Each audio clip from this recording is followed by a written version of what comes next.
Hello everyone, my name is David Smallwood. I'm the editor and publisher of the California Register newspaper. I'd like to speak with you a few minutes, if I may, about the Kristin Smart case. We are now approaching 20 years since Kristin Smart disappeared from the campus of California Polytechnic State University, also known as Cal Poly. Now, for those of you who don't know about Kristin Smart, she was enrolled as a freshman in Cal Poly State University in fall 1995. She was completing her freshman year in May of 1996, and during the three-day Memorial Day weekend on May 25th at about 2 to 2:30 in the morning, Kristin Smart was last seen allegedly being escorted towards her dorm room with Paul Flores, another Cal Poly freshman. Since that time and date, no one has ever heard or seen from Kristin Smart again. Now, many people have many theories regarding this case. I've been on the case now for about 3.5 years. The famous Dennis Mahan, who has been with the Smart family on this since 1997, 19 years of the 20 years she's been missing. It's always frustrating to me when I hear people say, why can't law enforcement find Kristin Smart? The answer to that question is, they already know where she is. We already know where Kristin Smart is buried. We just can't get law enforcement to dig her up yet. And of course people ask me, well, if they know where she is, why don't they dig her up?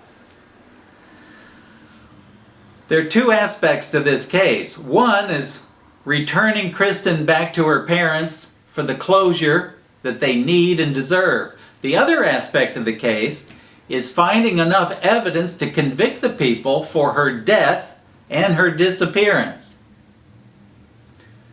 Now, everybody's got a theory, and my theory is rather simple. I believe that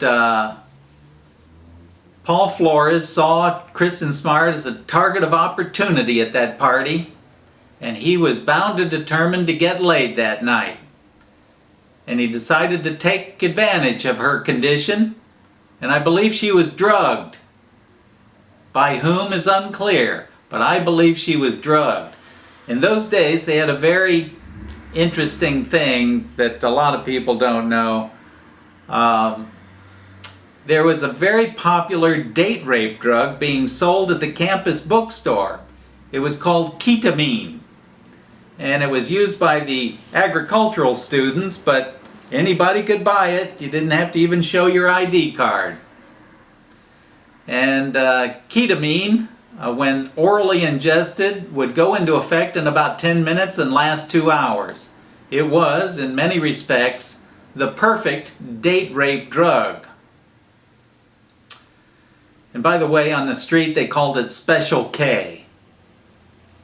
I believe somebody at that party doped up her drink. And I believe that Paul Flores took Kristin Smart back to his dorm room, 128 Santa Lucia Hall on the Cal Poly campus, where he raped Kristin Smart, or was attempting to rape Kristin Smart. And I believe that she came out of it a little quicker than anticipated. Kristin was an athlete. She was a swimmer. Many trophies from high school swimming events.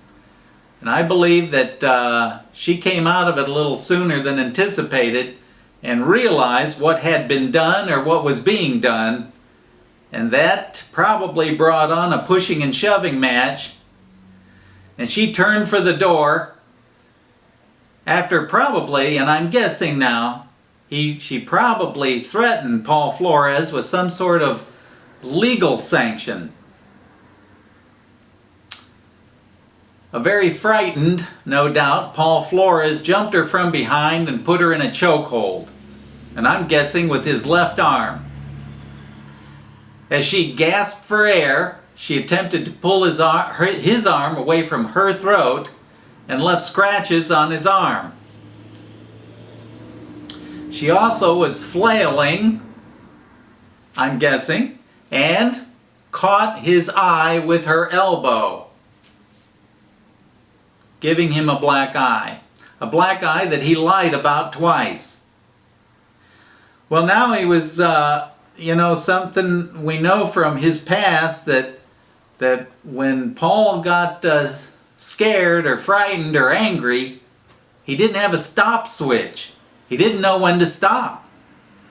And I think he exerted extreme force until Kristin Smart suffocated or her neck snapped and she fell lifeless to the floor. Now he had a problem. He had to get rid of the body. And I believe he went out to a parking lot and he stole a car cover or two and wrapped up her body in the car cover and then transported her body in his 1985 Nissan truck down to his mother's home at 529 East Branch Street in Arroyo Grande, California. As they were maneuvering the body out of the truck, they decided to roll it up in carpet. And I say this because Paul's father, Reuben, told an acquaintance that that's exactly what happened to Kristin. She was rolled up in carpet and concrete poured on top of her. But during the movement of her body, one of her earrings came off, and nobody noticed it until several months later when a tenant, they rented the house out to some renters. Her name was Mary Lassiter, is Mary Lassiter. She found the earring and it had what appeared to be dried blood on the earring.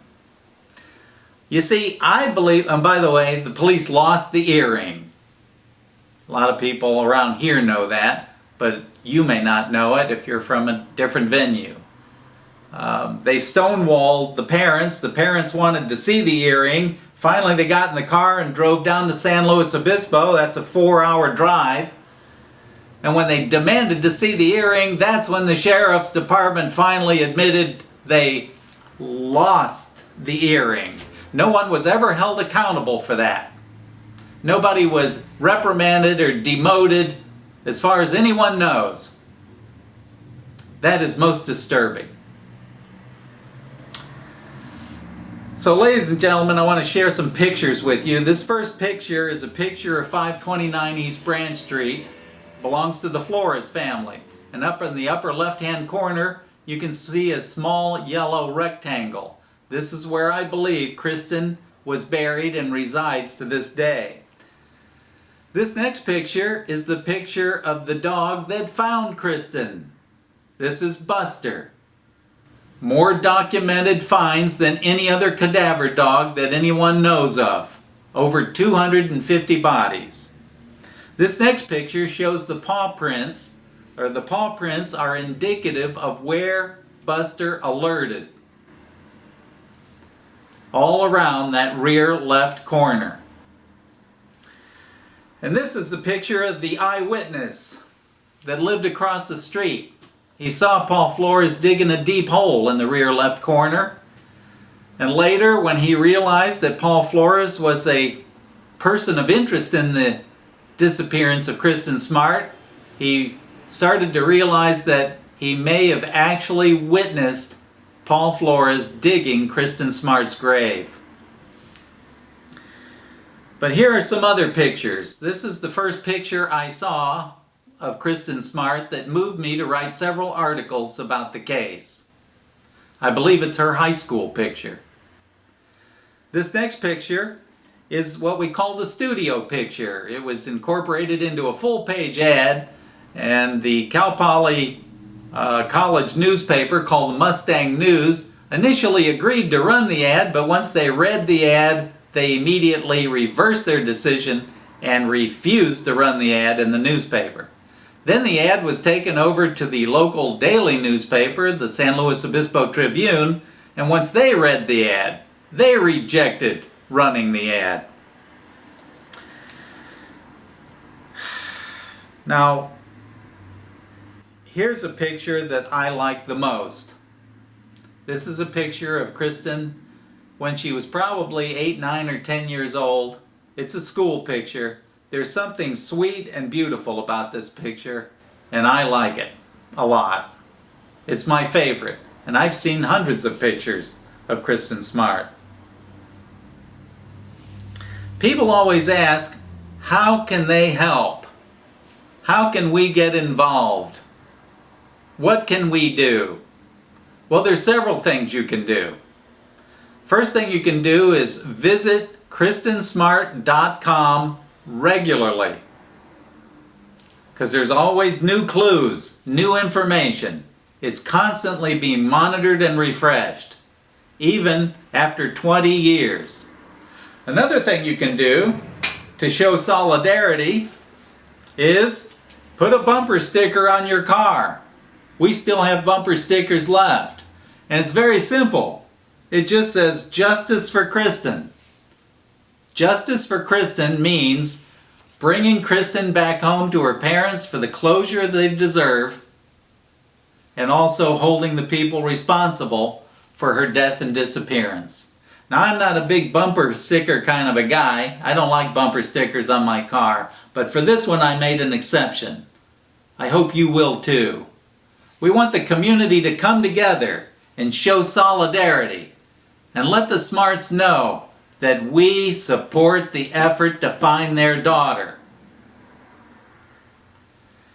I want to thank you for listening, and please know that the California Register will stay on the case. I promise.